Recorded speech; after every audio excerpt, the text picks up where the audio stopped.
Tahun baru datang lagi. Trompet ditiup, kembang api meledak, pesan Happy New Year masuk bertubi-tubi. Timeline penuh senyum, countdown, dan harapan-harapan singkat yang ditulis cepat sebelum jam menunjukkan angka baru. Suasananya ramai, ringan, bahkan agak lucu. Seperti semua orang sepakat untuk bahagia di waktu yang sama.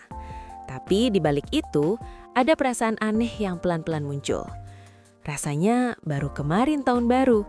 Baru kemarin bilang tahun ini semoga lebih baik. Baru kemarin bikin rencana atau minimal niat.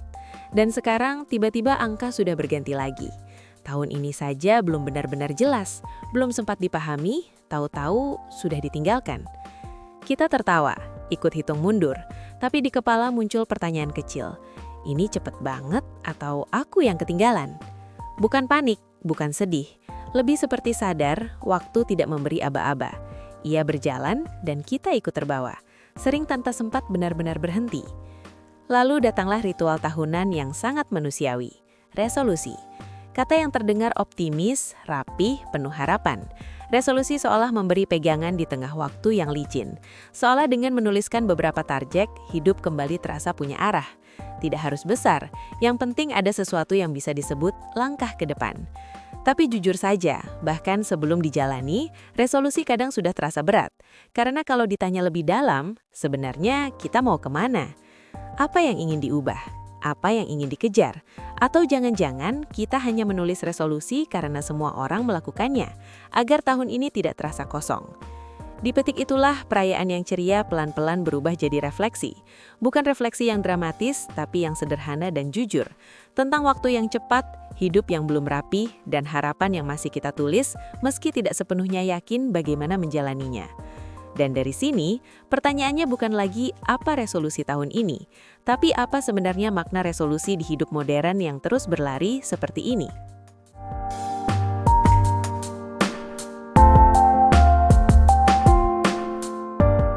Medsos penuh kolase. Foto-foto setahun diringkas jadi satu bingkai rapi. Senyum, pencapaian, perjalanan, momen manis. Seolah hidup punya alur yang jelas. Ada awal, ada progres, ada hasil. Kita scroll pelan-pelan dan tanpa sadar muncul perasaan aneh. Bukan iri yang meledak, tapi jarak. Seperti melihat kehidupan orang lain dari balik kaca, sementara hidup sendiri terasa sulit dirangkum. Kolase itu bekerja seperti ringkasan palsu. 12 bulan yang berantakan dipadatkan jadi beberapa gambar terbaik. Tidak ada malam cemas, tidak ada hari kosong, tidak ada kebingungan panjang yang tidak instagramable. Yang terlihat hanya bukti bahwa tahun ini ada isinya. Dan di titik itu, kita mulai bertanya diam-diam, tahun aku sendiri isinya apa? Scroll terus. Ada yang menikah, ada yang lulus, ada yang pindah kerja, ada yang keliling dunia. Hidup terlihat linier, naik, masuk akal. Padahal kita tahu, bahkan hidup mereka pun tidak sesederhana itu. Tapi pengetahuan itu kalah oleh paparan. Karena yang bekerja bukan logika, tapi pengulangan. Semakin sering melihat hidup orang lain terlihat utuh, semakin hidup sendiri terasa tercecer. Lalu tahun berganti, angka berubah, dan kita duduk di depan layar dengan perasaan yang sulit diberi nama. Bukan sedih, bukan juga putus asa. Lebih seperti kesadaran pelan bahwa waktu berjalan lebih cepat daripada pemahaman kita terhadap diri sendiri. Tahun ini lewat sebelum sempat benar-benar dipahami. Tahun lalu pun terasa begitu. Baru kemarin, tahu-tahu sudah jauh di belakang. Di titik inilah resolusi biasanya muncul, bukan sebagai harapan murni, tapi sebagai reaksi.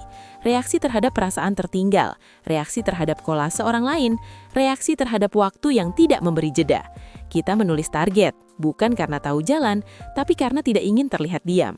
Resolusi menjadi cara halus untuk bilang ke diri sendiri, aku masih bergerak, aku belum kalah. Tapi jujur saja, bahkan sebelum dijalani, resolusi sudah terasa berat. Karena di balik semua rencana itu ada kelelahan yang belum dibereskan. Ada kebingungan yang belum sempat dipikirkan. Ada hidup yang masih berjalan sambil kita sibuk membandingkan potongannya dengan highlight orang lain. Mungkin tahun ini dimulai bukan dengan semangat, tapi dengan kejujuran yang canggung, bahwa hidup kita tidak bisa dirangkum dalam kolase, bahwa setahun bukan sekedar kumpulan momen terbaik, bahwa di balik setiap foto yang tidak diunggah, ada proses panjang yang tidak pernah masuk ke layar. Dan disitulah sebagian besar hidup sebenarnya berlangsung.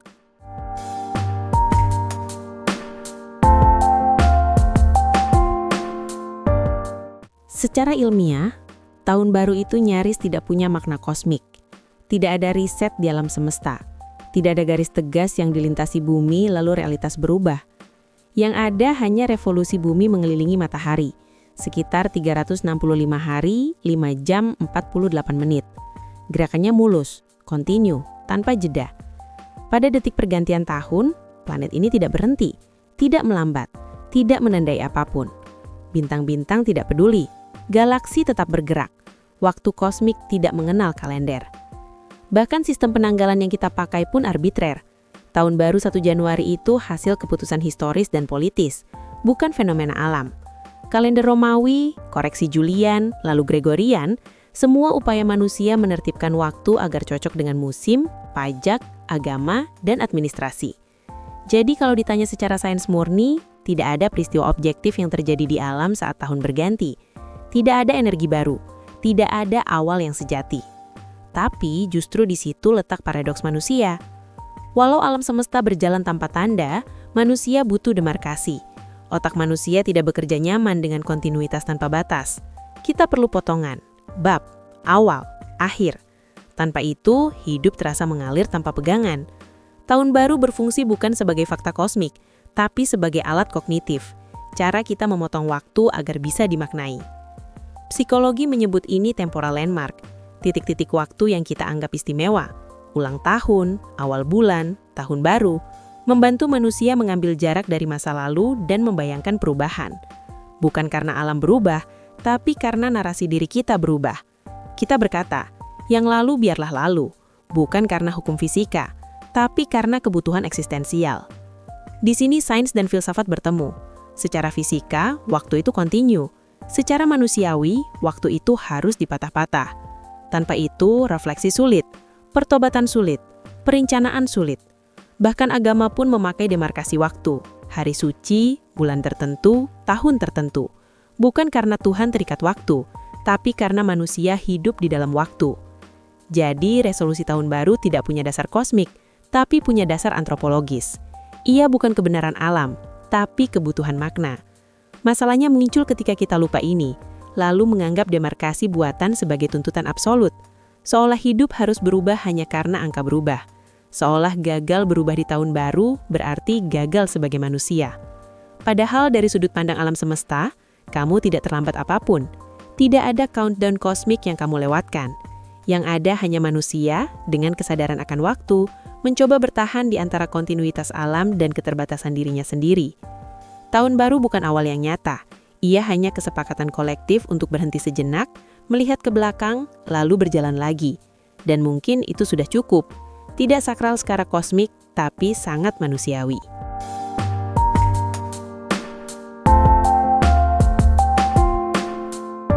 Apa sebenarnya resolusi itu?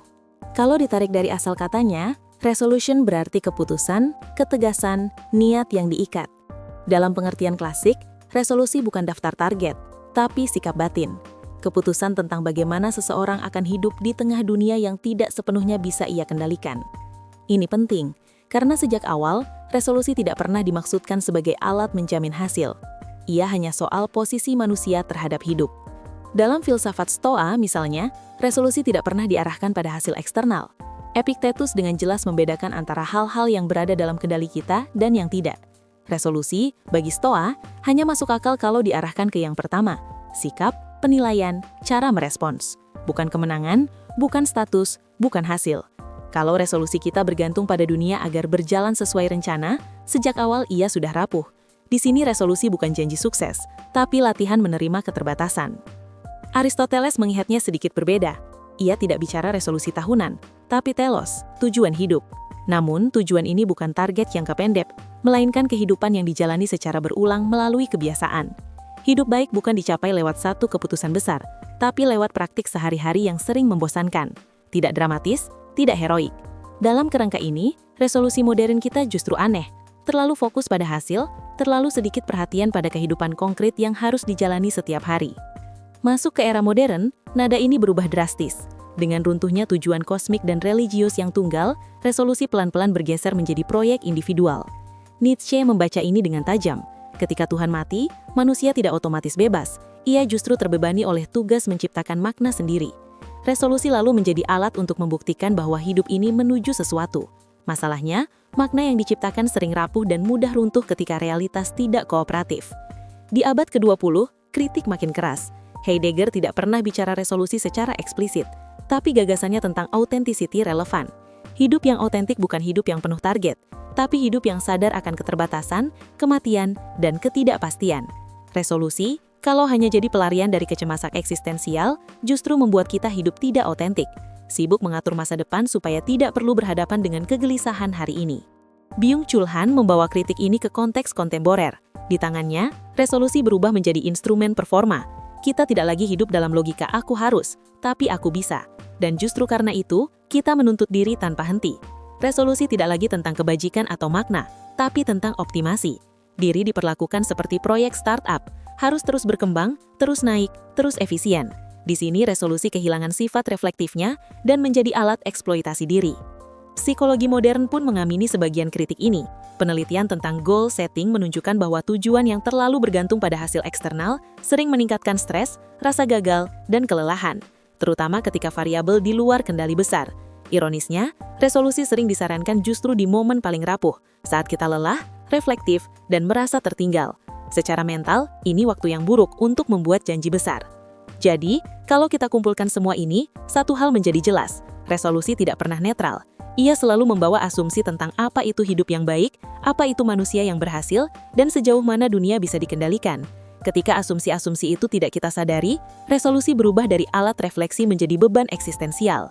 Mungkin karena itu, pertanyaan yang lebih jujur bukan apa resolusimu, tapi dari pandangan hidup yang mana resolusi itu lahir. Apakah ia lahir dari penerimaan batas, seperti Stoa, dari pembiasaan hidup konkret, seperti Aristoteles, dari pencarian makna di dunia tanpa jaminan, seperti Nietzsche, atau dari logika performa yang bahkan kita tidak sadari, seperti yang dikritik Byung-Chul Han? Di titik ini, resolusi tidak lagi terlihat sebagai jawaban, tapi sebagai gejala. Gejala dari manusia yang terus bergerak di dunia yang maju secara teknis, tapi tetap menggantung secara eksistensial. Dan mungkin wajar kalau resolusi terasa berat, karena sejak awal, ia memikul pertanyaan yang jauh lebih besar daripada sekedar apa yang ingin kucapai tahun ini.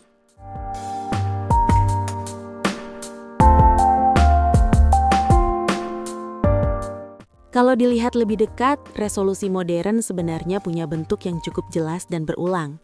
Tidak selalu filosofis, tidak selalu eksistensial. Justru sangat konkret, praktis, dan terasa masuk akal. Ia hadir dalam beberapa pola yang sama, lintas latar belakang, lintas kelas, lintas keyakinan. Ada resolusi ekonomi, bentuknya paling dominan. Gaji naik, punya tabungan, bebas utang, investasi jalan, lebih stabil. Ini wajar, bahkan rasional. Hidup butuh uang, keamanan finansial bukan kemewahan, tapi kebutuhan. Tapi resolusi jenis ini sering membawa beban tambahan. Hidup diukur lewat angka yang terus bergerak. Ketika angka stagnan, harga diri ikut goyah. Ekonomi yang seharusnya jadi alat bertahan hidup, pelan-pelan berubah jadi ukuran nilai diri. Ada resolusi karir dan produktivitas. Lebih disiplin, lebih fokus. Naik jabatan, pindah ke tempat yang lebih baik. Kita menata hari lewat to-do list, time blocking, aplikasi produktivitas. Tidak salah, bahkan membantu. Tapi di titik tertentu, hidup direduksi jadi rangkaian tugas. Hari yang sibuk dianggap hari yang bernilai. Hari yang kosong dianggap gagal. Resolusi ini jarang bertanya, sibuk untuk apa dan sampai kapan? Ada resolusi tubuh dan kesehatan, olahraga rutin, makan bersih, tidur cukup, lebih fit, lebih awet muda. Di satu sisi ini bentuk kepedulian diri, di sisi lain tubuh diperlakukan seperti proyek optimasi. Sakit dianggap kegagalan manajemen, lelah dianggap kurang disiplin. Tidak semua tubuh bisa mengikuti standar yang sama, tapi resolusi sering mengabaikan itu.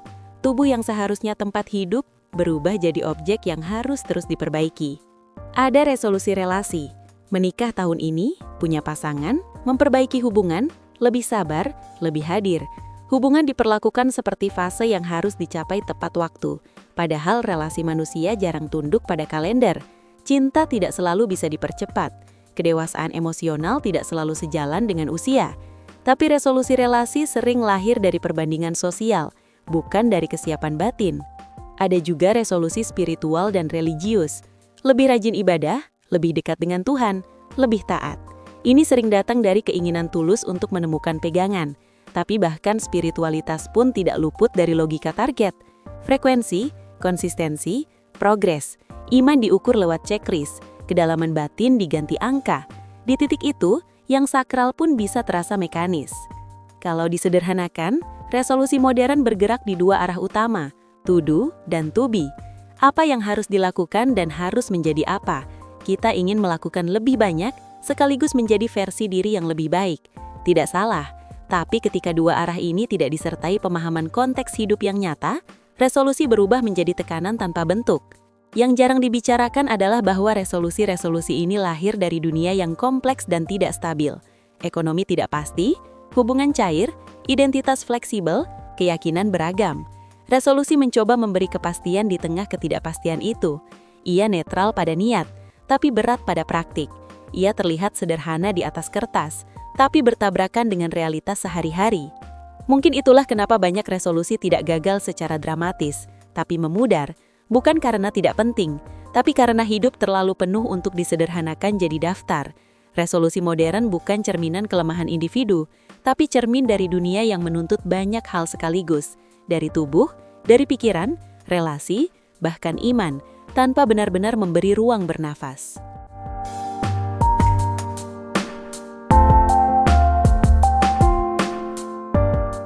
Resolusi sering terdengar konkret.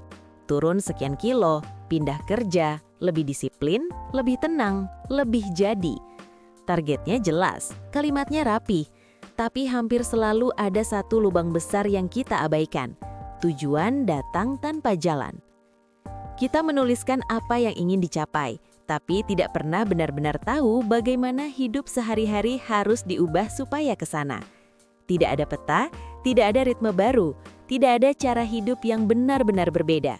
Yang ada hanya keyakinan samar bahwa nanti kita akan menemukan jalannya sendiri.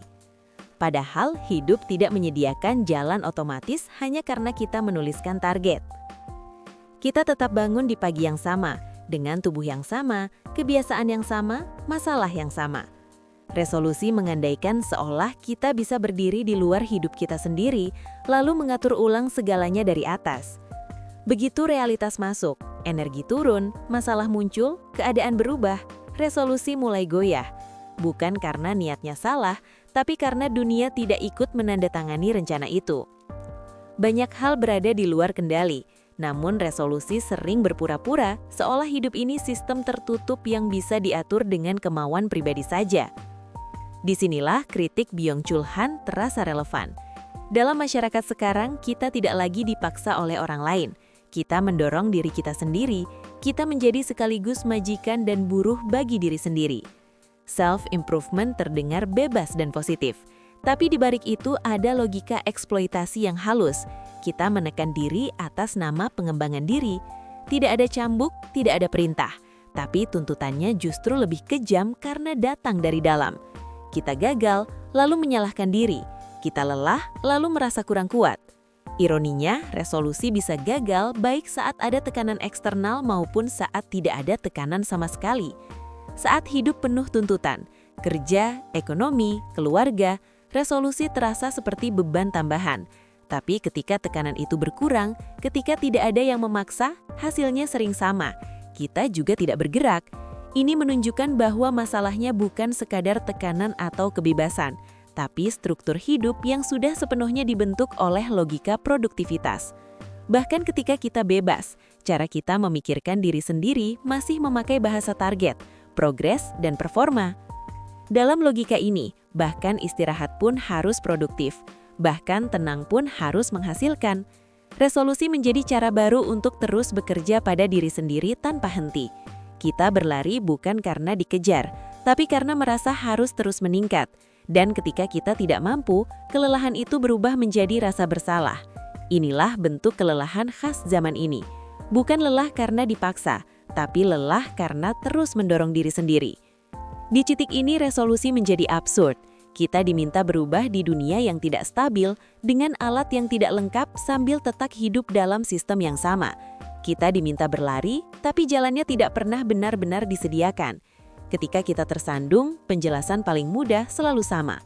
kurang disiplin, kurang niat, kurang konsisten. Padahal seringkali yang terjadi hanyalah ini, hidup berjalan apa adanya, dan kita sedang berada di dalamnya dengan batas-batas yang nyata.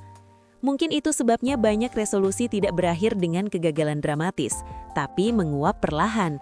Bukan karena kita menyerah, tapi karena kita akhirnya menyesuaikan diri dengan kenyataan bahwa tidak semua bisa dikendalikan, bahwa niat baik tidak otomatis menjadi jalan hidup, bahwa self-improvement pun bisa berubah menjadi bentuk penindasan yang paling halus, dilakukan atas nama diri sendiri. Dan di titik itu, yang tersisa bukan motivasi atau harapan besar, melainkan kesadaran yang lebih dingin dan jujur. It is what it is.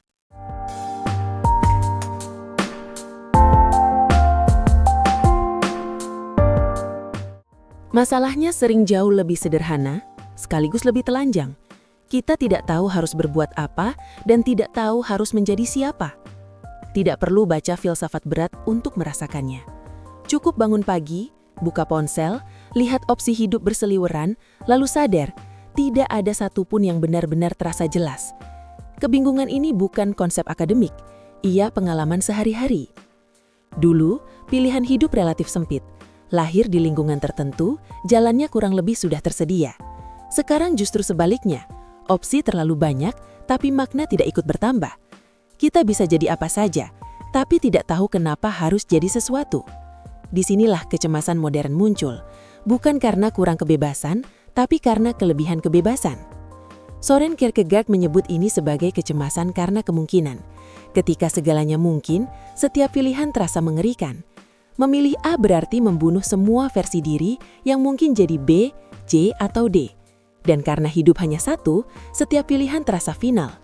Maka banyak orang menunda, mengambang, atau bergerak setengah hati. Bukan malas, tapi takut kehilangan kemungkinan lain. Jean-Paul Sartre lebih kejam lagi. Bagi dia, manusia dikutuk untuk bebas. Tidak ada esensi bawaan, tidak ada cetak biru kosmik. Kita tidak dilahirkan dengan makna. Kita dipaksa menciptakannya sambil berjalan. Tidak memilih pun sebenarnya pilihan. Dan justru karena itu, tanggung jawab terasa berat. Tidak ada tempat bersembunyi di balik takdir. Albert Camus datang dari arah lain. Menurutnya kebingungan ini muncul karena benturan antara keinginan manusia akan makna yang jelas dan dunia yang tidak memberi jawaban. Kita bertanya, dunia diam. Itulah yang ia sebut absurd. Dan yang menarik, absurd tidak perlu dipikirkan secara filosofis untuk terasa. Ia muncul saat target tercapai tapi kosong, saat rutinitas berjalan tapi hambar, saat tahun berganti tapi perasaan tetap sama. Di era modern, kebingungan ini makin telanjang. Karier belum jelas, relasi belum pasti, standar sukses berubah-ubah. Media sosial menampilkan hidup orang lain seolah sudah selesai dirakit, sementara hidup kita masih berupa potongan. Lalu muncul pertanyaan sederhana tapi menghantui. Aku ketinggalan atau memang tidak ada garis finish? Filsafat tidak memberi jawaban praktis seperti lakukan ini, jadi itu. Justru sebaliknya, ia memperjelas bahwa kebingungan ini bukan cacat pribadi, tapi kondisi manusia. Bahkan mereka yang terlihat yakin pun sering hanya lebih pandai menyembunyikan keraguan. Maka mungkin yang paling jujur bukan mencari kepastian palsu, tapi mengakui posisi kita, hidup di tengah pilihan tanpa peta lengkap. Tidak tahu harus jadi apa bukan berarti gagal. Bisa jadi itu tanda bahwa kita masih sadar, masih belum menyerahkan diri sepenuhnya pada skrip yang disodorkan. Eksistensi terasa nyata bukan karena kita menemukan jawaban, tapi karena kita tetap berjalan meski pertanyaannya tidak hilang. Dan mungkin disitulah hidup modern benar-benar terjadi, bukan di kepastian, tapi di kebingungan yang kita jalani dengan mata terbuka.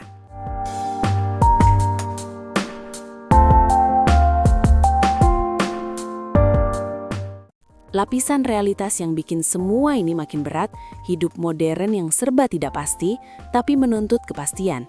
Karir belum jelas, jalurnya kabur. Dulu orang bisa bilang, asal kerja keras, nanti naik. Sekarang kerja keras tidak selalu berarti apa-apa. Kontrak pendek, shifting role, teknologi berubah, algoritma menentukan visibilitas. Kita diminta punya rencana 5 tahun, padahal dunia kerja saja berubah tiap 2 tahun. Resolusi karir akhirnya terasa seperti menebak cuaca setahun ke depan. Bisa dibuat, tapi jarang akurat. Di sisi lain, ada tuntutan hidup personal. Nikah. Kapan? Dengan siapa? Sudah mapan atau belum? Di satu generasi, menikah adalah fase yang jelas. Di generasi sekarang, ia jadi pertanyaan terbuka.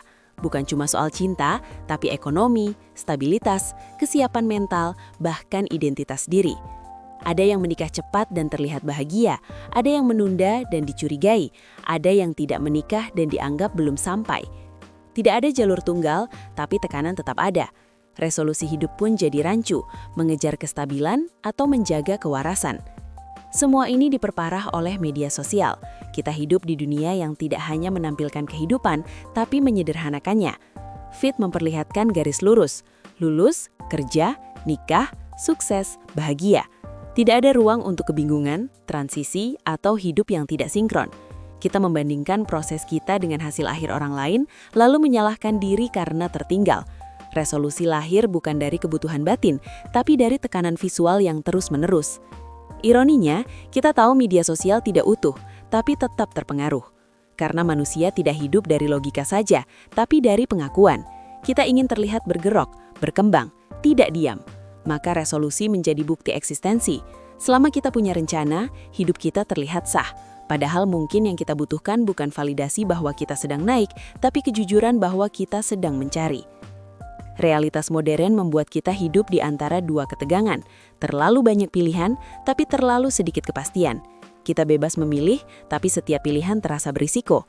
Salah pilih karir, salah pasangan, salah ritme hidup. Konsekuensinya terasa panjang. Tidak heran kalau banyak orang merasa beku, bukan karena malas, tapi karena takut mengunci diri pada jalur yang salah. Resolusi di sini bukan peta, tapi sumber kecemasan tambahan. Maka kebingungan ini bukan kegagalan personal, ia jejala zaman.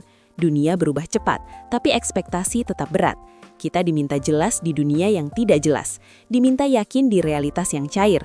Dan di tengah semua itu, kita tetap harus hidup, tetap harus membayar tagihan, tetap harus tampil seolah tahu apa yang sedang kita lakukan.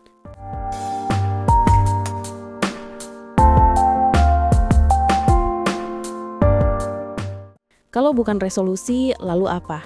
Pertanyaan ini makin berat ketika kita hidup di dunia yang hampir seluruh ceritanya dibangun dari kata kejayaan. Kejayaan individu, kejayaan ide, kejayaan bangsa. Kita diajari untuk melihat hidup sebagai lintasan menuju puncak, seolah nilai manusia baru sah ketika bisa ditunjukkan lewat pencapaian yang bisa disebutkan dengan bangga. Tidak punya momen besar berarti hidupnya kurang berarti. Tidak punya hasil berarti tidak serius menjalani hidup. Lihat bagaimana kita memuliakan ilmuwan. Nama-nama besar diingat lewat satu temuan, satu teori, satu terobosan. Seolah hidup mereka lurus dan pasti. Padahal di balik setiap gagasan besar ada tahun-tahun ragu, gagal, hidup serba kurang, bahkan tidak diakui semasa hidup. Banyak ilmuwan mati tanpa tahu bahwa idenya akan disebut jenius. Yang kita warisi adalah kejayaannya, bukan kebingungannya. Sejarah menyaring keraguan, lalu menyisakan kemenangan. Hal yang sama terjadi pada ide-ide besar. Demokrasi, kebebasan, kemajuan, rasionalitas, semuanya terdengar luhur. Tapi di lapangan, ide-ide ini sering hidup berdampingan dengan kekerasan, eksploitasi, dan ketimpangan. Kita memuja ide, tapi menutup mata pada harga yang dibayar manusia biasa. Ide disebut mulia, sementara kehidupan konkret sering dibiarkan hancur. Lalu kita heran kenapa hidup terasa berat, padahal katanya kita hidup di zaman paling maju. Politik dan bangsa pun tidak berbeda. Kita bicara kejayaan negara, pertumbuhan ekonomi, kekuatan global, grafik naik, angka besar, pencapaian nasional. Tapi di balik itu ada kehidupan sehari-hari yang lelah, sakit, rapuh. Bangsa dipuji, tapi individu diminta menyesuaikan diri. Kalau tidak kuat dianggap gagal, kalau jatuh dianggap tidak kompetitif. Kejayaan kolektif sering dibangun dengan mengorbankan ruang bagi kelemahan pribadi. Akhirnya resolusi pribadi pun menyerap logika yang sama. Kita menulis target seperti perusahaan menulis rencana tahunan. Lebih produktif, lebih sehat, lebih sukses, lebih bernilai. Tanpa sadar yang kita kejar seringkali bukan hidup yang lebih baik, tapi pengakuan, kekayaan, uang, status, citra diri, ego yang dibungkus bahasa pengembangan diri. Resolusi berubah menjadi cara halus untuk membuktikan bahwa kita tidak tertinggal, bahwa hidup kita layak dipamerkan. Lalu pertanyaannya, di mana ruang untuk lemah? Di mana tempat untuk sakit, baik secara fisik maupun mental? Apakah sakit hanya dianggap gangguan yang harus segera diperbaiki supaya mesin bisa jalan lagi? Apakah kelelahan hanya masalah manajemen waktu? Apakah sedih hanya kurang bersyukur? Dalam dunia yang terobsesi pada performa, kelemahan tidak dianggap bagian dari hidup, tapi kesalahan yang harus disembunyikan. Padahal mungkin hidup itu sendiri memang berat, bukan karena kita kurang disiplin, tapi karena tidak ada kejelasan kosmik, tidak ada peta besar yang menjelaskan untuk apa semua ini. Kita hidup tanpa jaminan makna, kita bekerja, mencintai, berjuang, lalu mati, tanpa penjelasan akhir yang bisa diverifikasi. Dulu agama, tradisi, dan kosmos memberi narasi yang relatif stabil, sekarang narasi itu retak, yang tersisa hanya kebebasan yang membingungkan dan tanggung jawab yang terlalu besar untuk ditanggung sendirian. Dalam kekosongan makna itu, kejayaan menjadi pengganti Tuhan, prestasi menggantikan tujuan, kesibukan menggantikan arah. Kita berlari bukan karena tahu kemana, tapi karena dia membuat kehampaan terasa terlalu jelas. Resolusi menjadi penyanggap psikologis, selama aku punya target, aku belum harus menghadapi pertanyaan paling menakutkan, apa artinya hidup ini sebenarnya? Mungkin yang lebih baik bukan resolusi yang semakin keras, tapi keberanian untuk mengakui batas. Mengakui bahwa hidup tidak selalu bisa dimenangkan, bahwa sakit bukan sekedar masalah teknis, bahwa lemah bukan aib eksistensial, bahwa mungkin hidup memang berat karena ia tidak datang dengan penjelasan kosmik yang rapi, dan itu bukan kegagalan pribadi. Kalau begitu, mungkin hidup yang lebih baik bukan hidup yang penuh kejayaan, tapi hidup yang memberi ruang bagi manusia apa adanya. Hidup yang tidak selalu produktif, tidak selalu kuat, tidak selalu bermakna. Hidup yang tidak terus menuntut pembuktian. Di dunia yang memuja kemenangan, mungkin bentuk perlawanan paling sunyi adalah mengizinkan diri menjadi rapuh, tanpa segera mengubahnya menjadi proyek perbaikan diri. Dan di titik itu, resolusi kehilangan daya pikatnya. Bukan karena kita berhenti peduli, tapi karena kita mulai melihat bahwa hidup tidak perlu dibenarkan lewat hasil. Bahwa mungkin yang selama ini kita kejar bukan hidup yang lebih baik, tapi ruang untuk bernafas di dunia yang terlalu sibuk menuntut kita untuk terus menjadi sesuatu.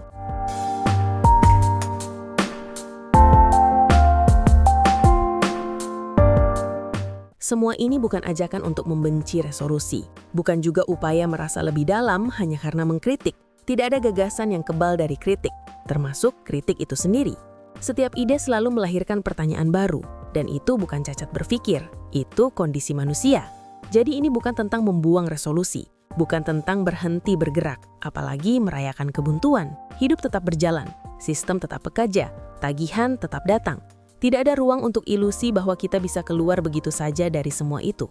Pertanyaan-pertanyaan ini juga bukan tanda overthinking. Ini bukan pikiran yang berputar tanpa arah. Ini hanya pengakuan jujur bahwa kita hidup dengan pertanyaan yang sama dari dulu, hanya dalam bentuk yang berbeda. Dunia boleh berubah, teknologi boleh maju, tapi inti kebingungan manusia tetap di situ. Kita bekerja sambil bertanya, mencintai sambil bertanya, bertahan hidup sambil bertanya. Tidak pernah ada momen di mana semua pertanyaan itu benar-benar dijawab, lalu hidup menjadi jelas selamanya. Dan justru disitulah ironi zaman ini. Di satu sisi, progres berjalan cepat, sistem makin rapi, prosedur makin efisien, segalanya bisa diukur, dioptimalkan, dipercepat. Tapi di sisi lain, manusia di dalamnya tetap membawa kegelisahan yang sama. Kita hidup di dunia yang bergerak maju secara teknis, tapi diam secara eksistensial. Pertanyaannya tidak tertinggal. Ia ikut berjalan bersama kita seperti bayangan yang tidak bisa ditinggalkan. Maka menjalani hidup sambil mempertanyakan maknanya bukan bentuk penolakan terhadap kenyataan. Itu bukan pelarian, itu bukan kemewahan intelektual. Itu hanya cara manusia tetap waras di tengah sistem yang menuntut kita bertindak seolah semuanya sudah jelas. Kita membuat resolusi sambil ragu, kita bekerja sambil bertanya, kita membayar tagihan sambil bertanya, dan itu tidak membuat kita lumpuh. Kita tetap bergerak, hanya tidak sepenuhnya menutup mata. Ini juga bukan pembelaan terhadap keputusasaan. Tidak ada seruan untuk menyerah, berhenti, atau menarik diri dari dunia.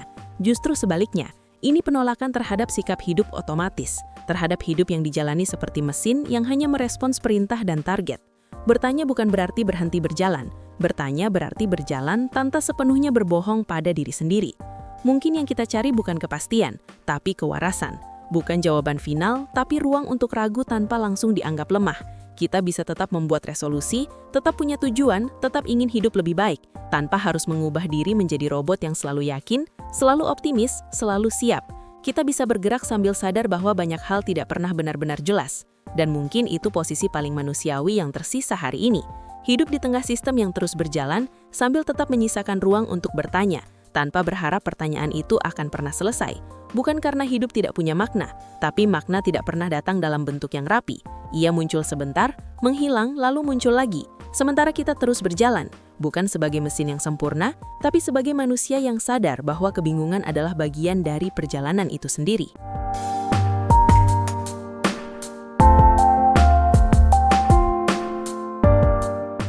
Bagian ini perlu diposisikan dengan jelas. Ini bukan buku petunjuk hidup, bukan manual resolusi, dan jelas bukan resep sukses.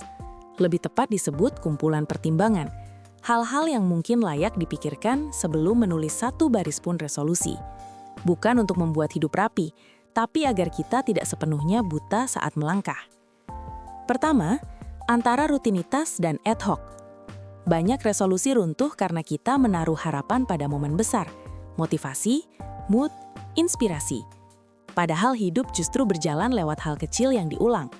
Rutinitas itu membosankan, tapi stabil. Ad hoc itu fleksibel, tapi rapuh.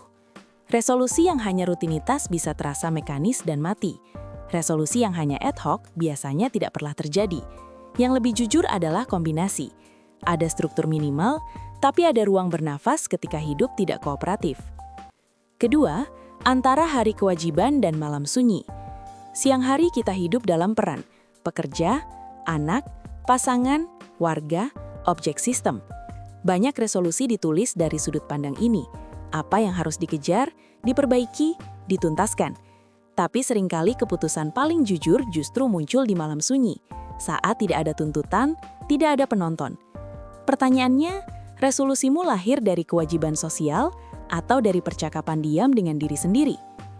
Ketiga, antara ritual dan spiritual. Ritual itu terukur, terjadwal, terlihat. Spiritual itu cair, personal, sering tidak kasat mata. Dunia modern suka ritual, checklist, strict, target mingguan. Agama pun kadang direduksi jadi ritual performatif. Padahal tanpa dimensi spiritual, ritual mudah jadi kosong. Resolusi boleh punya bentuk ritual, jam, angka, kebiasaan. Tapi tanpa makna batin, ia cepat jadi beban. Pertanyaannya, bukan seberapa konsisten kamu menjalankan, tapi apakah itu masih hidup di dalam dirimu? Keempat, antara media sosial dan kehidupan nyata. Ini yang paling sering diabaikan. Resolusi hari ini sering dirancang agar kompatibel dengan algoritma. Bisa diposting, bisa diukur, bisa dibandingkan. Tapi hidup nyata tidak bekerja seperti feed. Banyak proses penting justru lambat, berantakan, tidak layak unggah. Ada resolusi yang memang harus offline agar bertahan. Tidak diumumkan, tidak dilaporkan, tidak dipanen validasinya. Dan itu bukan kelemahan, tapi perlindungan. Maka kalau tetap ingin menulis resolusi, mungkin bukan dengan pertanyaan apa yang ingin kucapai, tapi apa yang ingin kujaga, apa yang ingin kupelankan, apa yang ingin tetap manusiawi di tengah sistem yang terus berlari. Tidak ada format ideal, tidak ada keseimbangan sempurna. Yang ada hanya upaya untuk tidak sepenuhnya hidup otomatis. Dan mungkin itu saja sudah cukup sebagai bentuk perlawanan kecil, bukan terhadap hidup, tapi terhadap kepalsuan.